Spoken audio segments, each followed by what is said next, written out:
प्राचीन समय में विद्यार्थी गुरुकुल में रहकर ही पढ़ा करते थे। बच्चे को शिक्षा ग्रहण करने के लिए गुरुकुल में भेजा जाता था।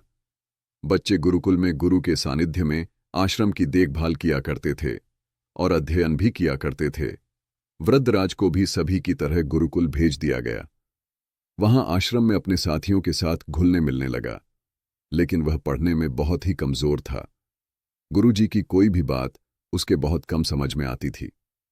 इस कारण सभी के बीच वह उपहास का कारण बनता है। उसके साथी अगली कक्षा में चले गए, लेकिन वो आगे नहीं बढ़ पाया। गुरुजी जी ने भी आखिर हार मानकर उसे बोला, बेटा वृद्धराज, मैंने सारे प्रयास करके देख लिए हैं। अब यही उचित होगा कि तुम यहां अपना समय बर्बाद मत करो। अपने घर चले जाओ और घर वालों की काम में मदद करो। वृद्धराज ने भी सोचा कि शायद विद्या मेरी किस्मत में नहीं है, और भारी मन से गुरुकुल से घर के लिए निकल गया। दोपहर का समय था। रास्ते में उसे प्यास लगने लगी। इधर उधर देखने पर उसने पाया कि थोड़ी दूर पर ही कुछ महिलाएं कुएं से पानी भर रही थीं। वह कुएं के पास गया।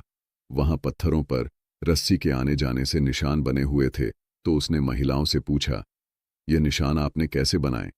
तो एक महिला ने जवाब दिया, बेटे, ये निशान हमने नहीं बनाए। यह तो पानी खींचते समय इस कोमल रस्सी के बार बार आने जाने से ठोस पत्थर पर भी ऐसे निशान बन गए हैं। वृद्धराज सोच में पड़ गया। उसने विचार किया कि जब एक कोमल से रस्सी के बार बार आने जाने से एक ठोस पत्थर पर गहरे निशान बन सकते हैं, तो निरंतर अभ्यास से मैं विद्या ग्रहण क्यों नहीं कर सकता? वृद्धराज ढेर सारे उत्साह के साथ वापस गुरुकुल आया और अथक कड़ी मेहनत की। गुरुजी ने भी खुश होकर भरपूर सहयोग किया।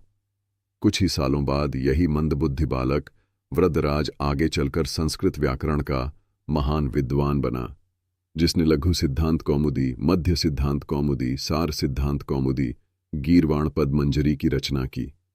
इस कहानी से हमें शिक्षा मिलती है कि दोस्तों, अभ्यास की शक्ति का तो कहना ही क्या है। ये आपके हर सपने को पूरा करेगी। अभ्यास बहुत जरूरी है, चाहे वो खेल में हो या पढ़ाई में या किसी और चीज में। बिना अभ्यास के आप सफल नहीं हो सकते हो। अगर आप बिना अभ्यास के केवल किस्मत के भरोसे बैठे रहोगे, तो आखिर में आपको पछतावे के सिवा और कुछ हाथ नहीं लगेगा।